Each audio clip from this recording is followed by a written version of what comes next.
बरोबर आहे ना? जशी आई तसंच मुलगा घडत असतो, आईचे जसे संस्कार असतील त्याप्रमाणेच मुलगा घडत असतो. जिजाऊंनी संस्कार दिले म्हणून तर शिवबा घडला. शिवबा पुन्हा जन्माला यायला हवेत असं आपल्याला वाटतं, परंतु ते काय येत नाहीत, कारण जिजाऊ घडण्याची आवश्यकता आहे.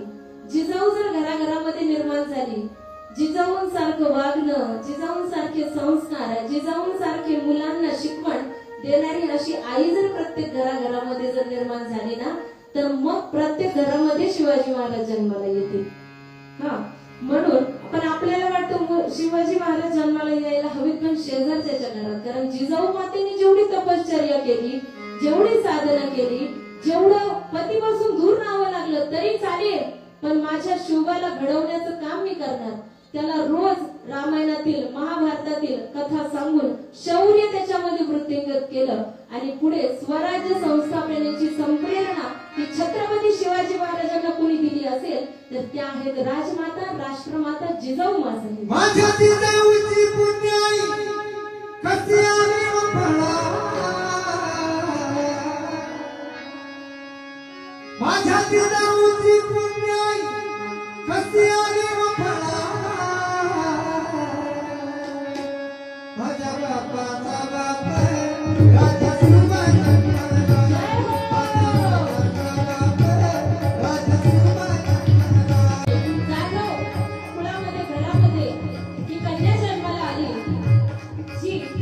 भोसले घराण्याची कुलवधू झाली, शहाजी राजांची धर्मपत्नी झाली आणि या संपूर्ण समाजामध्ये चाललेले अन्याय अत्याचार हे पाहून मनामध्ये व्याकुळ होऊ लागले की हे कुठेतरी थांबलं पाहिजे. शेतकरी अवांतीत झाले होते, कंगाल झाले होते, आया बहिणींचा छळ होत होता, भर रस्त्यात गायी कापल्या जात होत्या, यवन स्त्रियांना घरातून पळवून नेत होते. अशा प्रकारचा अन्याय जेव्हा त्या मुलीने पाहिला त्यावेळी तिचं चित्त हळहळलं आणि आई जगदंबे पुढे नवस करू लागली. आई जगदंबेजवळ बुऱ्हानगरला माझं माहेर जिथे आहे, बुऱ्हानगरची देवी त्या ठिकाणी आहे. आई तुळजा भवानीचंच ते ठाणं आहे असं म्हणतात. तुळजा भवानीचं ते माहेर आहे आणि तुळजापूर हे तिचं सासर आहे, एवढं ते बुऱ्हानगर स्थानाला महात्म्य आहे. आणि ती जिजाऊ माता जेव्हा नवरात्रीतल्याच 7व्या माळ्याला त्या बुऱ्हानगरामध्ये त्या तुळजा भवानीचं दर्शन घ्यायला गेली आणि त्या जगदंबेला पदर पसरून तिला मागू लागले. नवरात्रीत 7व्या माळेला जिजाऊ माता गेल्या दर्शनाला, देवी समोर पदर पसरविला, एक बाळ तू त्या बागेतल्या कौलले वेला, तुझ्या शक्तीचं वरदान झाला कौलले वेला.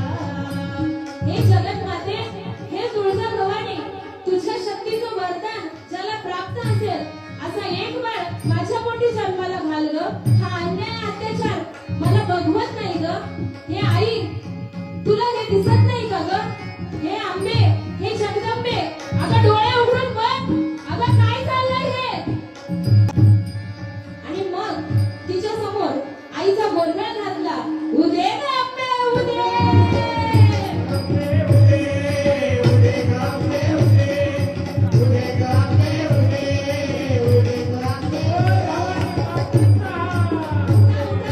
जागेवरती देवीचा जागा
नशिबान राष्ट्र धर्माला पळवून नेती अबलेला कोण घालेन व्यसन ग याला तुझी शक्ती हवी का मला अशी प्रार्थना जिजाऊ माता त्या आई जगदंबे समोर उभं राहून म्हणू लागल्या.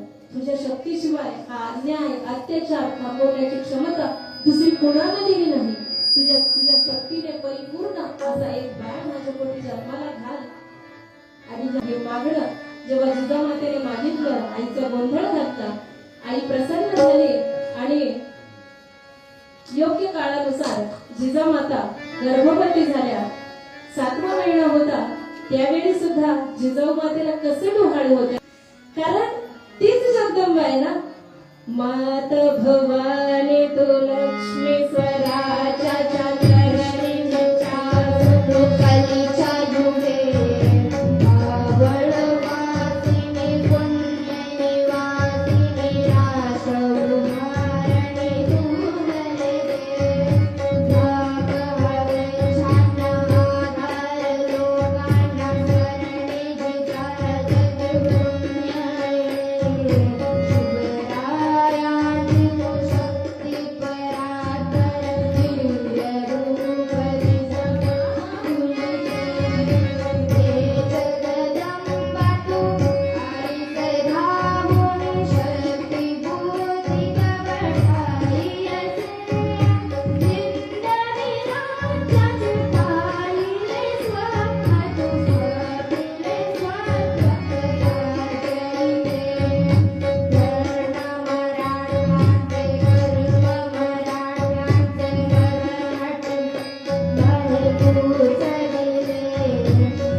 धन्यवाद. बघा हे चंडी तू सर्व स्त्रियांना अभयदान देणारी अशी तू जगन्माता आहेस. तीच जगदंबा भवानी तुझ्या वेगळं काय हो? हे शक्ती तत्व, ही जगदंबा, हे तत्व वेगळं काय आहे? ज्या स्त्रीमध्ये दिव्यत्वाची प्रचिती आपल्याला येईल ना, ती स्त्री म्हणजेच जगदंबा आहे. एवढं सोपं आहे ते. दया, क्षमा, वात्सल्य हे पुरुषांमध्ये सुद्धा आहे.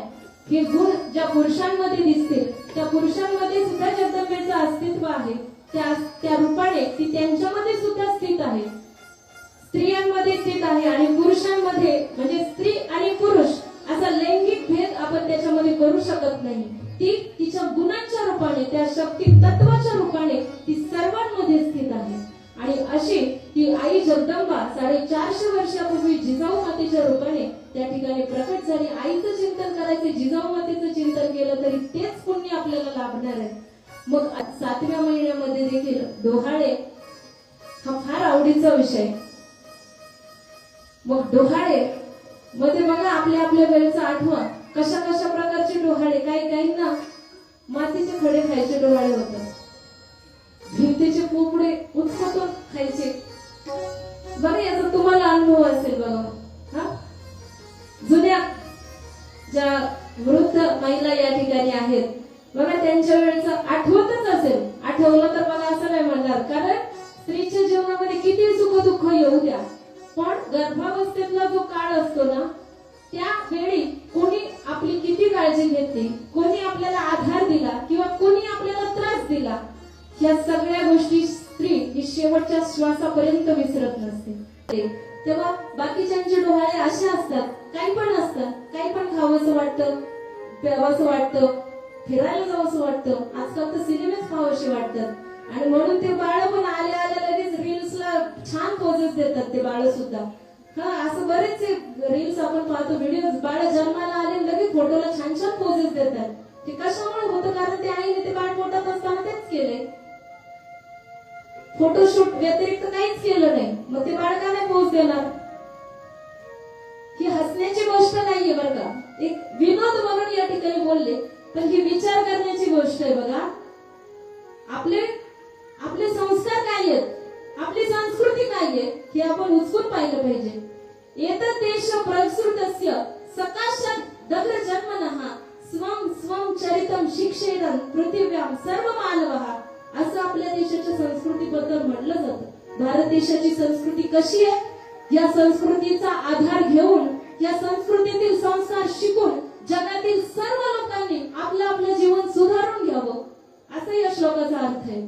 एवढी महान आपली संस्कृती आहे, पण झालंय असं की आपल्या संस्कृतीचा आदर परदेशातील लोक करतायत. श्री भगवद्गीतेचं तत्व जाणून घेण्यासाठी चातकाप्रमाणे उत्सुक ते लोक आहेत, आणि आम्ही मात्र आमच्या कुठे कपाटात धूळ खाटती भगवद्गीता, ती ज्ञानेश्वरी, ते तुकाराम गाथा आम्ही कधीच्या काळी दसऱ्याला पूजन करायला फक्त ते काढतो. माफ करा, मला धाडसाने बोलते हे, पण खरंच त्या भगवंताच्या वाङ्मयी प्रतिपूर्ती त्या संतांनी आपल्यासाठी निर्माण करून ठेवल्यात. आपण ते पाहत जावं, रोजच्या 5 ओव्या तरी वाचत जाव्यात, आणि त्यातून संस्कार, संस्कृती आपल्याला शिकता येते. आणि खास करून स्त्रियांसाठी सांगेल, आपल्या मुलांना घडवण्याची फार मोठी जबाबदारी आपल्यावरती. बघा, आपण जे काही आहोत ना, आज आपण जे काही आहोत ना, आज मी इथे या ठिकाणी बसले, हे निश्चितच माझं पुण्य नाही किंवा मला भाग्यवान म्हणता येणार नाही. ही आम्हा उभयतांच्या माता पित्यांची ही पुण्य आहे.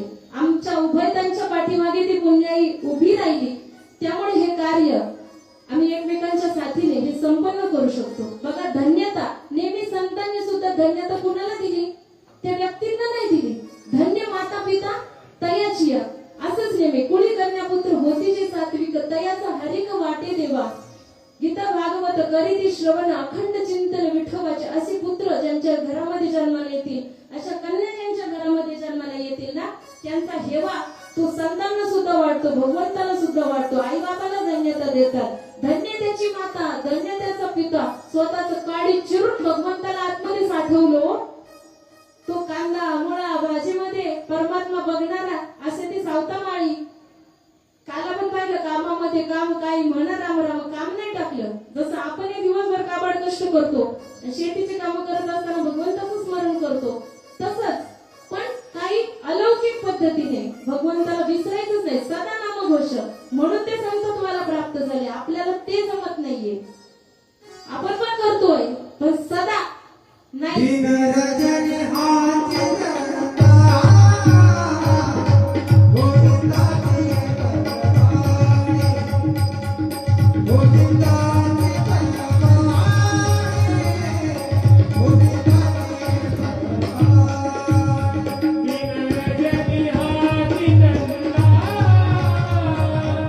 गोविंदाची बलवाणी,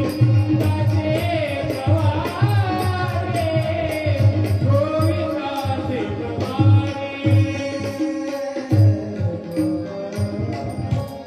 संतांनी दिन रजनी हाची धंदा, गोविंदाचे पवाडे, रात्र न कळे दिवस न कळे, अंगी खेळे दैवत हे, अशी अवस्था प्राप्त झाली. म्हणून काय झालं, त्याने स्वतः चित्त समाधान प्राप्त झालं. त्या सम असणाऱ्या ब्रह्माच्या ठिकाणी त्यांचं चित्ताचं आधान प्रस्थापित झालं आणि ते समाधान अमौलिक, अलौकिक, अनमोल अशा समाधानाची प्राप्ती संतांना झाली.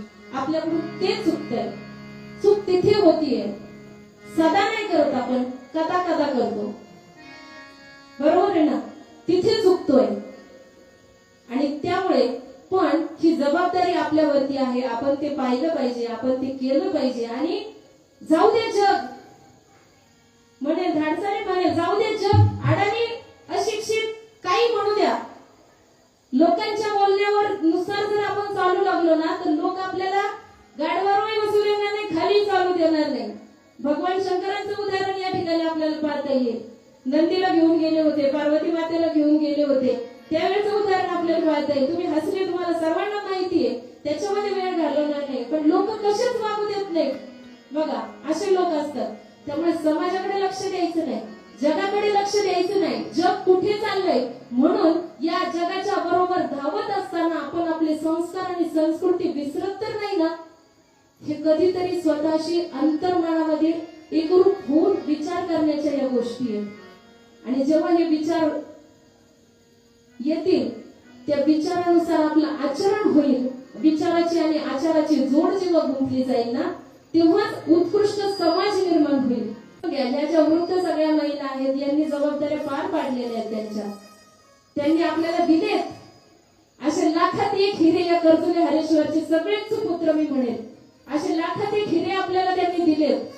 आता या गावाला शोभेल असेच सुपुत्र, अशाच कन्या या पुढे निर्माण झाल्या पाहिजेत. ही जबाबदारी आपल्यावरती आहे. सगळ्या तरुण स्त्रियांना माझं हेच सांगणं आहे की हे आपल्याला जपायचंय. म्हणून आपण या गावात आल्याचं सार्थक तेव्हाच होईल ज्यावेळी आपल्याला ही संस्कृती, या गावाचे हे संस्कार टिकून ठेवण्याची क्षमता जर आपल्यात आपण निर्माण करू शकलो ना, तरच आम्ही कर्जुले हरेश्वरचे आहेत हे अभिमानाने आपण जगाच्या पाठीवर कुठेही गेलो ना तरी सांगू शकतो. सगळ्या तरुण स्त्रियांसाठी आणि हा वसा आपण घेऊया.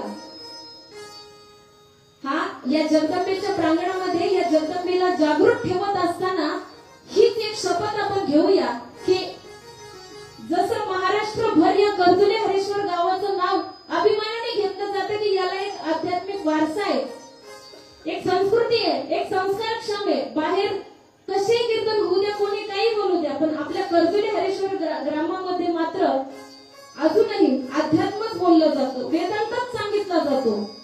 बरोबर आहे ना. कारण कैलासवासी तुकाराम महाराज शास्त्री, ज्ञानोबा तुकाराम पुरस्कार ज्यांना प्राप्त झाला असे डॉक्टर नारायण महाराज जाधव, अनेक भास्कर महाराज शिंदे असतील, अनेक महात्मे आपल्या सर्वांना ते ज्ञात आहेत. यांच्या पुण्याने आपल्याला ते मार्गदर्शन मिळाले आणि येण्याची पंथे चालू जाताना पडे गुंत मोठे काही.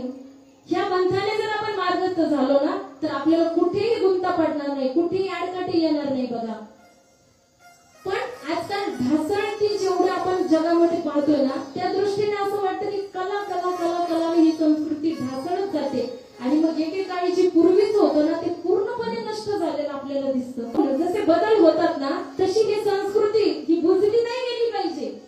ही अशीची अशी हा दीपस्तंभ आपल्याला तेवढ ठेवायचा आहे, हे संस्कार जपायचे, बाकी काही नाही करायचं आपल्याला. तर आपल्या जीवनाची सार्थकता, तर आपल्या जीवनाचं कल्याण साधता येईल आपल्याला. आणि आपण झालो, आपल्या आई वडिलांना त्याची धन्यता आहे, पण आपली मुलं जेव्हा घडतील ना तेव्हा आपल्याला धन्यता प्राप्त होईल. त्यामुळे त्या शर्यतीमध्ये आपण अजून मागे आहोत, ही गोष्ट लक्षात घ्यायची. आपल्याला देखील त्यांच्या पंक्तीला जाऊन बसता आलं पाहिजे. आपल्याला सुद्धा संतांनी आपल्याला सुद्धा धन्यता द्यायला हवी. देवाने सुद्धा त्यांची कीर्ती गायली पुराणांतर आहे, अशी अशी आपली सुद्धा कीर्ती पोहोचली पाहिजे. यासाठी आपण काय केलं पाहिजे, आपली पुढची पिढी आपल्याला तशी घडवता आली पाहिजे आणि ती आपण नक्कीच घडवू हा विश्वास मला आहे. त्यासाठी जिजाऊ मातेने देखील डोहाळ्यांमध्ये तिने बाकी इतर काही सामान्य स्त्रियांना जे डोहाळे होतात ते जिजाऊ मातेला नव्हते. जिजाऊ मातेसमोर शहाजी राजे जेव्हा डोहाळे विचारण्यासाठी आले ना, जिजाऊ मातेने सांगितलं तुमच्या अंगावरचा पोशाख उतरवा. ते म्हटले अगं हे काय मागते आहेस, अंगावरचा पोशाख उतरवला. तो पोशाख जिजाऊ मातेने स्वतः धारण केला. आता तो जिरेटोप उतरवा, तो जिरेटोप उतरवला, जिजाऊ मातेने स्वतः धारण केला आणि तो जिरेटोप धारण करून म्हणाली आता ती तलवार सुद्धा मला द्या. ती तलवार सुद्धा हातात घेतली आणि ती म्यान असलेली तलवार बाहेर काढली आणि जणू जगदंबाच शहाजी राजेंच्या समोर उभी होती की काय. आणि जिजाऊ माता जोराने ओरडू लागल्या, खबरदार, या देशात हा नंगारा खपवून घेणार नाही, तुमचा नाश करण्यासाठी आम्ही येतोय. अशी आर्त हाक जिजाऊ माऊलीने शहाजी राजेंच्या समोर उभं राहून दिली. शहाजी राजेंच्या सुद्धा अंगावर शहारे आले की माझी पत्नी आहे की साक्षात जगदंबा मला दर्शन देते आहे, असा भास शहाजी राजेंना झाला. त्यांचे सुद्धा हात जोडले गेले. अगं जिजाऊ हे काय करते आहे, जिजाऊ हे काय करते आहे. आणि जेव्हा जिजाऊ माता भानावरती आल्या तेव्हा सांगू लागल्या हे काय होत आहे हे मलाही समजत नाही. कदाचित डोहाळे म्हणजे काय, त्या गर्भातील बालकाने आईच्या माध्यमातून तो त्याचे हट्ट पुरवून घेत असतो, त्याच्या मागण्या पूर्ण करून घेत असतो.